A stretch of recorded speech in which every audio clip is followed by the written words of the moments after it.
This one's Aidan McCaffery. Make some noise for Aidan McCaffery.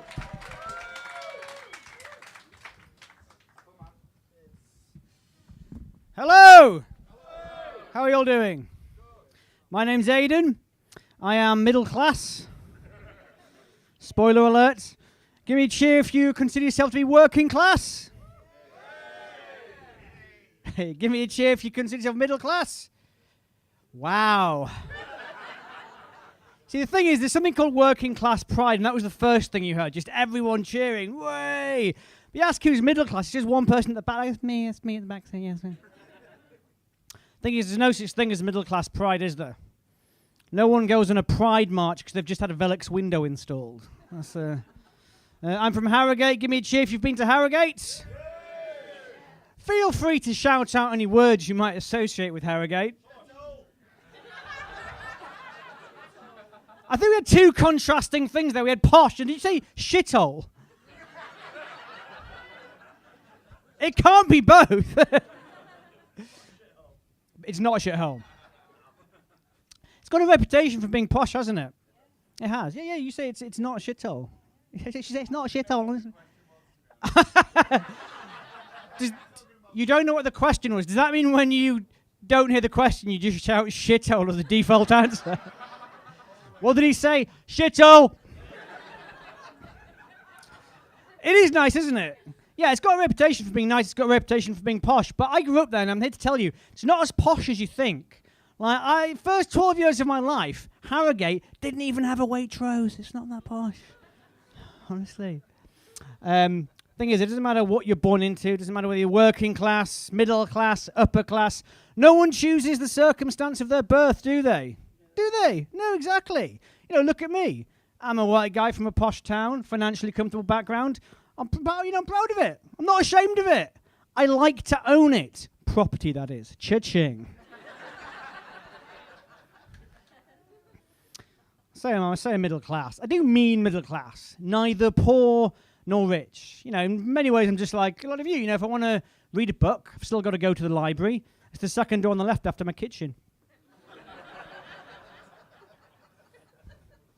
And despite being from Harrogate, I do not have an ounce of class prejudice in my body.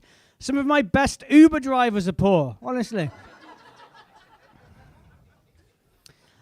Like a lot of middle-class people, I'm quite opinionated politically. I don't want to pigeonhole my own politics too much, but I am a little bit of a metropolitan, left-wing, Guardian reading, quinoa eating, tree-hugging, rainbow brooch pin-wearing globalist vegan, Boris Johnson loathing, Keir Starmer apologising, Owen Jones reading, Make Trade Fair scrawling, Hope poster owning, Get Out watching, Bamboo reusable cup plushless shower bar using,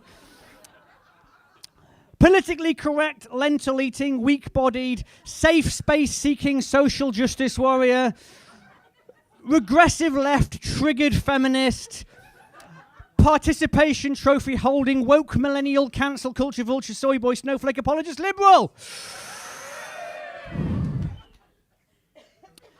Misogynist. And people don't like us left-wing people because we're quite pious, aren't we? You know, we're always virtue signalling. We're always saying what you can do, what you can't say, what you can laugh at, what you can't. And, you know, it's like the reason people don't like us is we've figured out something that we lefties haven't, which is that we're quite pious. We'll pick one thing to be really good at, and then other areas of our life will be total dicks. You know what I mean? Like people who are like, well, actually, I separate all my recycling, actually. But like they drink enough disposable Starbucks to kill 1,000 turtles per year. Like, that kind of thing. I'm no different. You know, my big thing that I'm pious about is I'm a vegan. You know, I do not want an animal to suffer for my nutrition or sustenance. But I'm not perfect. Because every Thursday night, I go down to the Millshaw Industrial Estate in South Leeds, and I attend, and indeed run, an illegal dogfighting ring.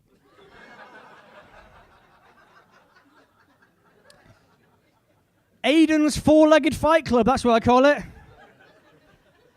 Come for the blood sports, stay for the vegan sausage rolls. That's our motto. It's £5 to get in, but it's free for bring a pit bull. See you there next Thursday.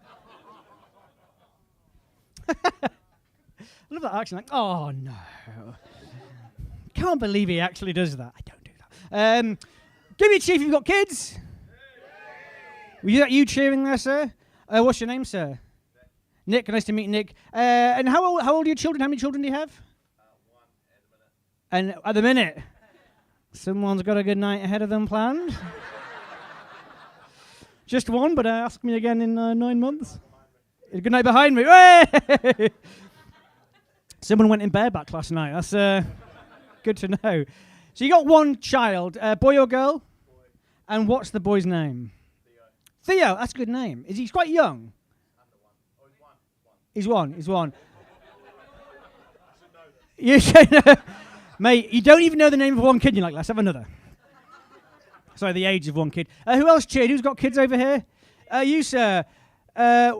What's your kid's name? Shithole? I don't know. Oh, is that him? I've got 3 kids, Jenna, Jonathan, and Anton. Round of applause for this guy. You're so keen. You're like, me. Gemma, Jonathan, and John. He's your son. He's the shithole. I mean, if you've been calling your son shithole, that does explain a lot of his personal... Pardon? That's his middle name.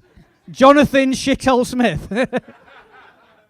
You look like a very handsome man, Jonathan. I'm sure you're not a shithole. Have you noticed, Nick, Jonathan, have you noticed there's a trend now?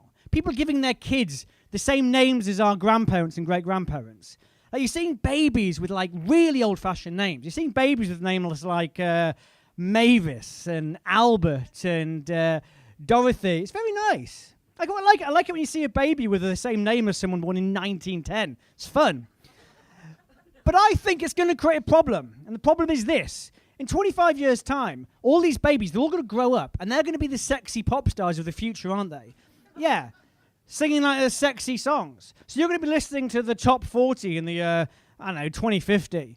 And it's going to sound like this. And at number 1 on the hit parade this week with her cover of Cardi B's Wet Ass Pussy, it's Dorothy Smith!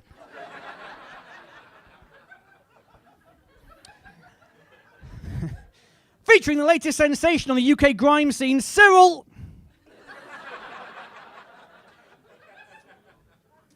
Thing is, there is already a rapper called Dave, so it wouldn't surprise me if there is also already a rapper called, like, I don't know, Cyril or Tristram or something from the 19th century.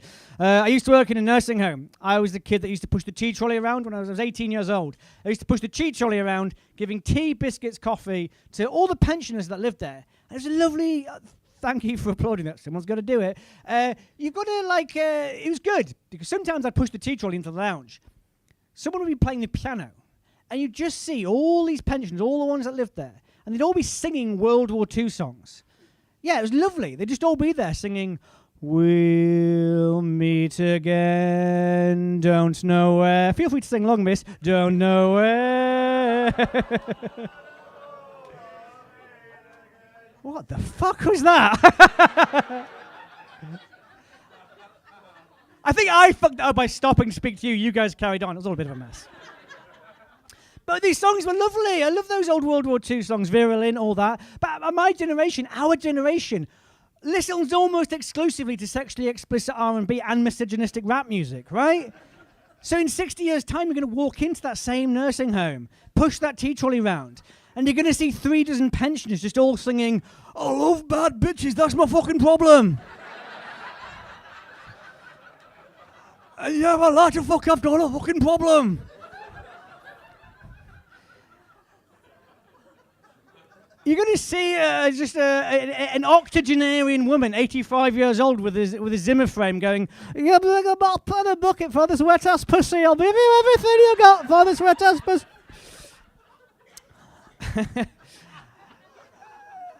You can follow me at Aidan McComedy on all the socials. You've been a lovely audience, Liverpool. Thank you very much.